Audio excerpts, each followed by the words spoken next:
Pemirsa, pukul 13.00 saatnya kami hadir kembali di hadapan Anda dengan ragam informasi pilihan yang telah dirangkum dalam Kilas Nusantara Siang. Pemirsa, orang nomor 1 di Indonesia, Presiden Joko Widodo menyempatkan diri menonton pertandingan BWF World Tour Finals 2021 di Badung saat melakukan kunjungan kerja ke Bali. Usai menyaksikan sejumlah pertandingan, Presiden bahkan bermain bulu tangkis bersama skuad pemain Piala Thomas. Sementara jelang libur Natal dan Tahun Baru di tengah pemberlakuan PPKM level 3, Pemkab Sleman memutuskan untuk mengizinkan objek wisata tetap buka. Walaupun begitu, sesuai ketentuan, hanya 50% pengunjung yang diperbolehkan masuk.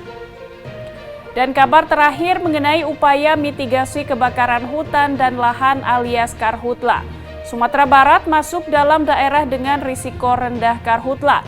Namun pemerintah setempat bertekad untuk mewujudkan wilayah nol karhutla. Informasi selengkapnya hadir dalam tayangan berikut.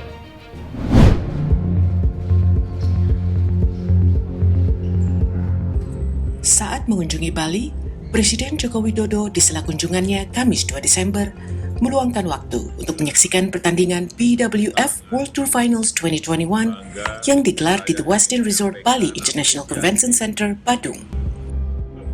Pertandingan yang ditonton oleh Jokowi adalah nomor tunggal putri antara pemain India Pusarla Venkata Sindhu melawan pemain Jerman Yvonne Lee, serta pertandingan yang mempertemukan ganda campuran Jepang Yuta Watanabe dan Arisa Higashino menghadapi pasangan Malaysia Tan Kian Meng dan Lai Peijing.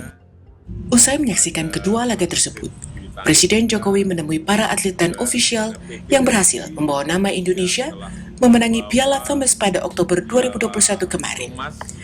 Presiden pun turut menyampaikan apresiasi kepada tim Thomas Cup Indonesia. Republik Indonesia ini adalah sebuah prestasi yang telah ditunggu lama oleh seluruh rakyat Indonesia, dan saya sekali lagi menyampaikan penghargaan yang setinggi-tingginya untuk Piala Thomas maupun untuk prestasi yang lainnya yang tadi sudah disampaikan oleh Bapak Ketua Umum PBSI. Presiden Jokowi juga menyempatkan diri untuk bermain bulu tangkis bersama tim Thomas Cup Indonesia berduet dengan atlet tunggal putra Jonathan Christie melawan atlet nomor ganda putra Hendra Setiawan yang berpasangan dengan Ketua Umum PBSI Agung Firman Sampurna. Selepas bertanding, Jonathan Christie mengatakan dirinya lebih tegang saat menjalani pertandingan bersama Jokowi. Lebih tegang dari pertandingan. Jujur ya, lebih tegang lah maksudnya. Karena kan baru pertama kali main sama Bapak juga, terus juga ini yang pernah beberapa kali ketemu juga kan waktu diundang ke istana juga, tapi ya karena ini lebih apa ya, satu lapangan bareng lah istilahnya, jadi ada perasaan deg-degan juga pasti.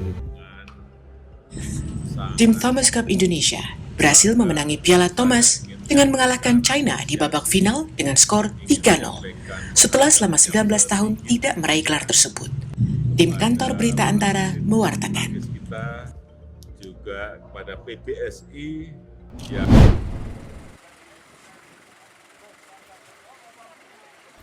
guna mendukung instruksi Menteri Dalam Negeri terkait pemberlakuan PPKM level 3 di libur Natal dan Tahun Baru, objek wisata di Kabupaten Sleman, Daerah Istimewa Yogyakarta tetap buka dengan kapasitas dibatasi hanya 50%.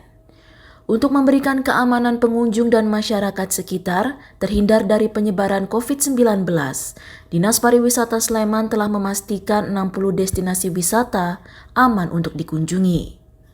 Dari 60 destinasi wisata itu yang sudah mengantongi sertifikasi CHSE, 33 destinasi. 31 destinasi telah menerapkan aplikasi Peduli Lindungi, dan yang telah menggunakan aplikasi Visiting Jogja sebanyak 35 destinasi. Sementara itu yang belum mengantongi CHSE, pihak Dinas Pariwisata Sleman membantu dengan memberikan rekomendasi penerapan protokol kesehatan kepada 194 destinasi dan usaha jasa pariwisata. Hal ini disampaikan Kepala Dinas Pariwisata Sleman, Suparmono, di Kompleks Kantor Kabupaten Kamis 2 Desember. Pengelola pengelola wisata ini sudah banyak yang mengajukan izin, tapi CHSI-nya belum turun karena butuh proses dan barengan se-Indonesia pasti tidak mudah, sehingga kami di Dinas Pariwisata mengeluarkan rekomendasi penerapan protokol. Sebenarnya rekomendasi penerapan protokol itu sudah dulu sebelum CHSE Sleman sudah menggunakan, sehingga ini kami lanjutkan. Kalaupun belum CHSE tapi sudah mengantongi rekomendasi dari pariwisata untuk penerapan protokol kesehatan. Suparmono menambahkan, Pemkab Sleman mengimbau pada libur Natal dan Tahun Baru, wisatawan yang datang harus sehat, begitu juga saat kembali pulang. Pemkab juga memastikan 59 hotel di Sleman telah mengantongi CHSE, serta 93 rumah makan mengantongi rekomendasi penerapan protokol kesehatan dari Dinas Pariwisata. Dari Sleman, Daerah Istimewa Yogyakarta, Imam Prasetyo, Kantor Berita Antara mewartakan.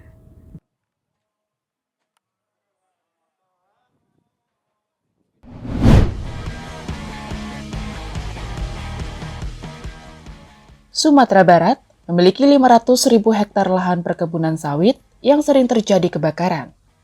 Meski begitu, Wakil Gubernur Sumbar, Audi Joinaldi, usai rapat koordinasi pengendalian kebakaran hutan dan lahan di Padang pada 2 Desember, menyebut wilayah yang dipimpinnya termasuk berisiko rendah karhutla dibandingkan daerah lainnya di tanah air. Karena memiliki upaya antisipasi dan penanganan yang diklaimnya sangat bagus. Sementara Kepala Dinas Kehutanan Sumbar, Yozar Wardi menyebut, kebakaran umumnya banyak terjadi di luar kawasan hutan.